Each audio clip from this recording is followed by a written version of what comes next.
Guten Morgen aus München and welcome to Talking Reds with me, Dan Austin, and this is Josh Sexton. We're in a place called the California Bean in Munich, having a nice lovely breakfast, and they've been kind enough to let us film.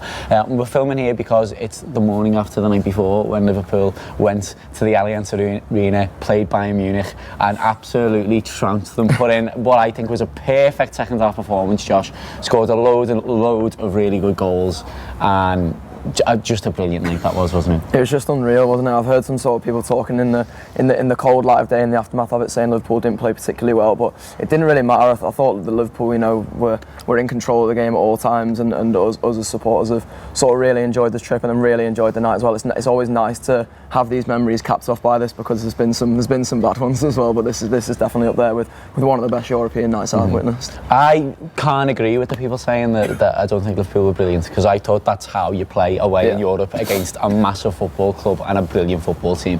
I think they were fantastic. You can't go there and expect to make 15 chances and score 6 goals. To score 3 away where you've managed the game perfectly, you can't ask for more than that. Like, they score the opening goal, ends up conceding the equaliser, and then in a tough spot there where end of the first half Bayern Munich finished fairly strongly. They're putting that ball over the top of Trent quite a bit to Ribery, and he's not quite got the final delivery on him, but there were opportunities there for them to take the lead and for Liverpool to weather that storm and then go on and score 2 very, very good goals in the second half and kill it dead by minute 75, really, to the extent that they weren't even really trying by the end, is superb. You can't ask for any more than that. I think it's all about perception, isn't it? You can look at that game and think that maybe Bayern played poorly, but then you've got to also give Liverpool credit for allowing that to happen, for allowing that to be the case. I felt like Bayern couldn't really get much together, couldn't string many of their sort of attacks together because of the way that Liverpool defended and the way the midfield played in particular. Going into last night, there was concerns about our midfield. I don't think we were sort of alone in being worried about it to some extent.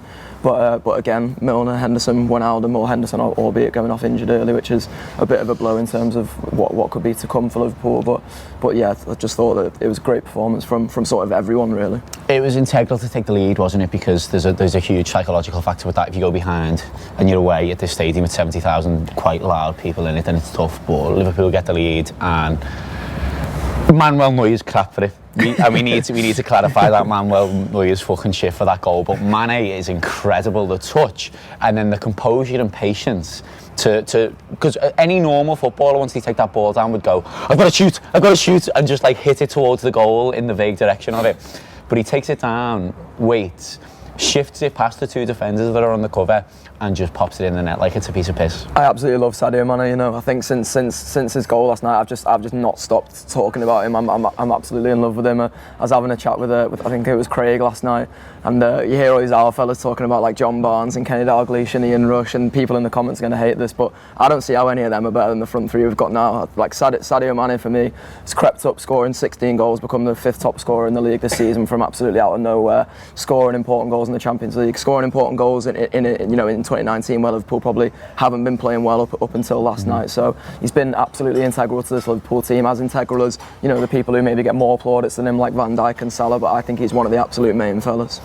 There might not be a player in world football having a better 2019 than Sadio Mane, which is mad, considering again towards the start people were talking about rhythm of the front 3 and Mane looking a bit weaker than the other 2 and that kind of thing, because this happened last season as well, where maybe he was a bit quieter than the other 2 at the beginning and then just absolutely turned it on towards the end. And it's mad when you think of the sort of trajectory that his career's gone on. There's a couple of players who are playing for Liverpool who've maybe been sort of underdogs throughout their careers or come from sort of relative obscurity to play for this Liverpool team. Think of Andy Robertson, who was also great obviously up until the sort of sad moment with his yellow card last night, but Mane's another. We were doing one of our infamous footy fellas last night, which is basically where we predict someone reads out like a match from a past Premier League game, and then we have to guess the lineup. And Paul Senior did one from Southampton, and you think about Mane playing in that team with a few of the other lads they had kicking around there, and to come from that and to be playing on these grand stages now and putting in the performances that he's putting in and scoring the goals he's scoring is just absolutely unreal.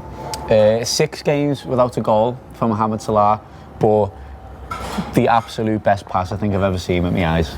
He's incredible. Like to just pull that out there when Liverpool don't even need a goal. He can just run that to the corner and say, you need to score twice, so I'm not going to try anything elaborate here. But instead he just goes, you know what, I can easily just make this incredible pass. So I'll just basically make a goal for us here because Mane can't miss. It's going to go under the radar because his main sort of thing for Liverpool over the past season or two has been just scoring goals. It's been sort of the poacher. He's been the last man up the pitch. But you've seen in 2019 a sort of different side of Mohamed Salah, where he's got some goals early on in the season. He's obviously took himself to joint second top scorer in the Premier League, but he's adding a sort of another dimension to his game now, where he is becoming more involved in the play, and he's playing balls like that. And you almost think back to Suarez, who got as many goals as he did, and you imagine Salah's going to probably break 20 again this season. But there's loads of assists to his game as well. Suarez, I think in that 13-14 season, he was the second top assister in the league behind Gerrard or something along those lines. So that's the sort of role you can see Salah playing now. You can see him being brought into the play more, and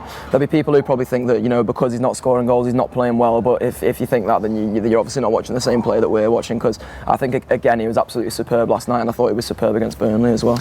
There'll be more of a chat about the players individually and the way Liverpool set up and how they came to finish in the way that it did on the second look, which is coming out on the YouTube channel a little bit later today. If anyone tells you that any of the 14 that were on the pitch are less than absolute heroes, then they're frankly lying to you, in my opinion. But for now, we'll do a bit more about being here in the game and stuff. It's some stadium now. I've been to stadiums before that are in the sort of top echelons, the Bernabeu, Old Trafford, Wembley, etc. But that was something else. That the way it's so steep, it's like being in a Coliseum. Yeah. The atmosphere was really, really good from them, and they had the whole light show beforehand and everything. They've absolutely got it boxed off in there. It was just great to even experience it. It's one of them where you can sort of think about these things in the build-up, and you can think about Liverpool going there to play the game of football and us having the lovely time we are and sort of just getting on the ale in Germany. But it was one of them, there was a minute I sort of took last night where we were all just walking up, and I took a second to just allow myself to be awestruck by what I was seeing, the way it's lit up from the outside, the way that when you sat on the inside, because we were sort of by the top tier. So as you look up, there's the little sort of, I wouldn't know what you call it, but the pattern they've got on the side of the stadium. You can look up and see all the structure inside it, in between the sort of panels and where the red lights are coming from. And it's just, like you say, it's absolutely amazing. And the Bayern fans were great as well. There's Robbo was moaning, I think, on the pink last night about not enough aggro. Yeah, there was not enough aggro from them. They were dead nice, but they're exactly what I sort of expected from German fans, from Bayern fans, and from us speaking to Max Jacob Ost on the podcast, and the way he's talked about supporter culture in Germany. One of the things he says is that they're really into their protesting, and you saw it again last night. They had a Europe wants to stand in sort of petition of sort of safe standing, and they had the 20s plenty and stuff like that as well. They don't like the VAR either. They're very much on board with me on the VAR. A big banner that just said "fuck VAR," which I thought was fantastic. It's really to the point. Yeah. I thought that their fans are great. There was one thing in particular they did where they had their sort of cop, if you will, their main stands. The ultras bit. Yeah, the ultras bit where they're sort of bouncing up and down all game and all the flags are. They sung, and then the other side of the stadium sung back at them. And I think sometimes at Anfield we can imagine a duet between the cop and the Annie Rose, essentially. And that's the thing. I think sometimes you can worry about creating these sort of structured atmospheres almost, but it doesn't feel like that when you're sort of in it. I imagine that there's been some sort of, not necessarily rehearsal, but I imagine Bayern have done that at other games, and it's sort of just become a thing that's caught on, and you see that, and it makes you want to have that sort of thing at Anfield. And they had a drum in their end as well, which seemed to allow them to all keep to the rhythm of the songs, which I think is very important with some of the songs we've got going on now. But yeah, I just think the atmosphere they created was absolutely brilliant, and it made for another just surreal night of European success for Liverpool. It's a superb away end as well, I think. Obviously, understandably, there are periods in the game where it's tense and it's a lot quieter, especially after Bayern equalised towards the end of the first half. But by and large, it was a few thousand Liverpool fans all in one long tier, just having a brilliant time in the knowledge that they're supporting one of the best football teams in the world. And the stuff on the way out as well. It took us about 20 minutes to get up the stairs on the way in because there's a million stairs, and we had to do the same on the way out, and a lot more people on the way out, so it took probably again about 20 minutes just to get down the stairs. And for the whole 20 minutes the Firmino song just was going, and then you get down to the bottom and someone's decided that this big metal sign is just getting twatted, it's the official drum, and everyone just stayed right outside the ground for about 40-45 minutes afterwards, just singing that song over and over and over again, and it never got dull. One of the things we talked about on podcasts as well, I think particularly looking at Rome, was that when you walked around, and particularly when you're in the away end in the Stadio Olimpico as well, you saw sort of loads of young faces, and it felt like that again last night. And I think that's probably why maybe there is a bit of a sort of emotional time, like you say, where just after Bayern score, it gets a bit tense and it gets a bit tight. But what the young lads seeming really good doing is sort of getting up again and bouncing back, and knowing that together we are stronger. And you sort of see it on all the banners, and maybe it's a bit cliched at this point, but the unity is strength for Liverpool, and you saw that again last night from the away end. And I like you say, I think it was absolutely just magnificent again, and it really sort of set the soundtrack for what was, another massive night. The draws tomorrow in Switzerland. Where are we going next? Disco bus to Amsterdam. Ajax is absolutely top of my list, so heavily top of my list. Don't give me any English teams. No Manchester, no London. Thank you very much. If you can sort the hot balls on, that would appreciate it. Yeah, be arse with that.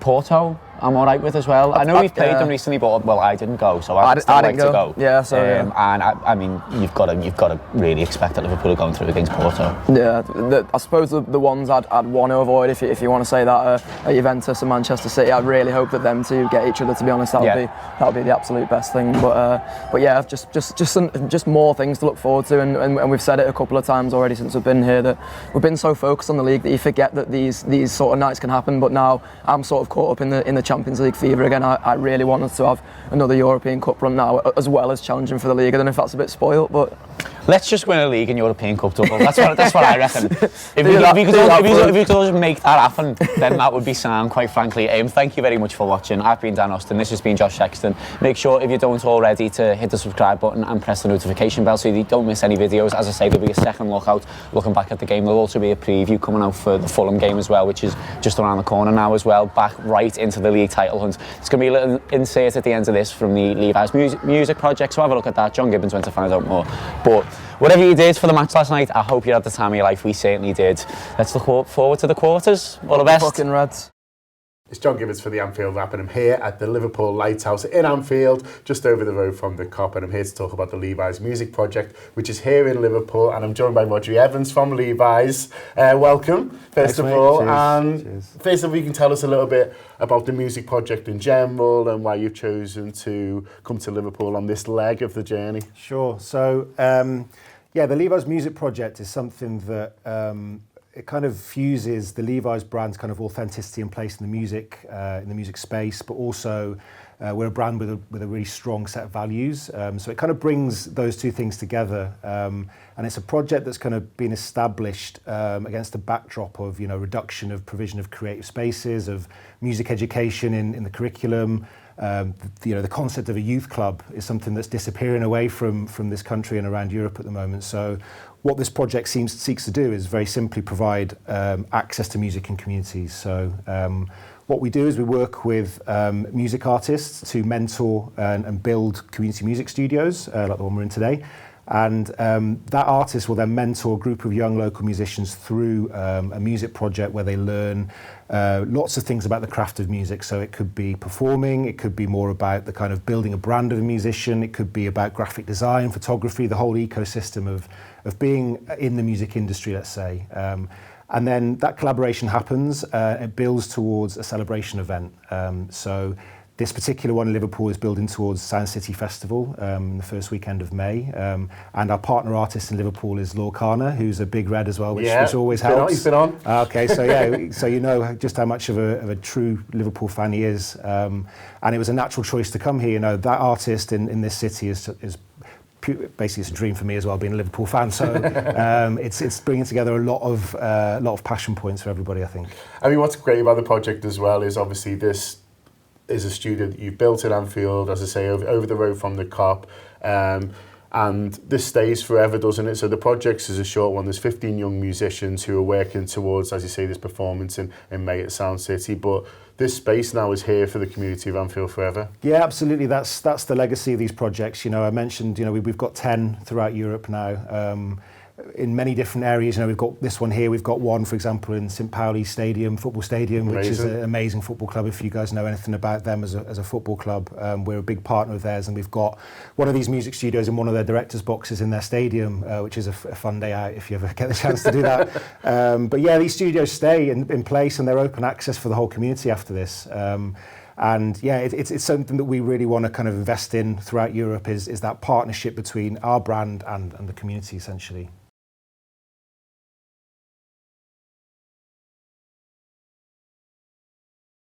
So it's fantastic that it's here.